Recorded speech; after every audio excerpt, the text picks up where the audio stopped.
আসসালামু আলাইকুম রহমতুল্লাহ বারাকাতু।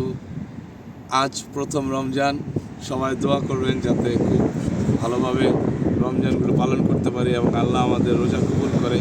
একটা ইম্পর্ট্যান্ট বার্তা নিয়ে আপনাদের কাছে এসেছি, তা হচ্ছে তাহাজ্জুদ নামাজ। এই রমজান মাসে আমরা সেহরি খেতে উঠি এবং এই মাসটা হচ্ছে আমাদের একটা সুবর্ণ সুযোগ যে পুরো মাসব্যাপী তাহাজ্জুদ নামাজ আদায় করা। আপনারা জানেন তাহাজ্জুদ নামাজ আল্লাহ অনেক পছন্দ করেন, আল্লাহ অনেক খুশি হন।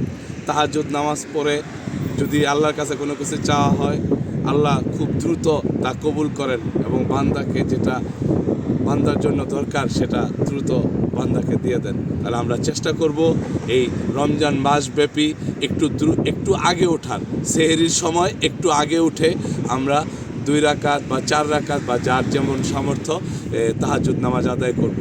তো ইনশাআল্লাহ আমিও শুরু করেছি, আপনারাও করতে পারেন। পুরো রমজান জুড়ে তাহাজ্জুদ নামাজটা আদায় করুন। ভালো থাকবেন, শুভ বিদায়, আমার জন্য দোয়া করবেন। আসসালামু আলাইকুম রহমতুল্লাহ।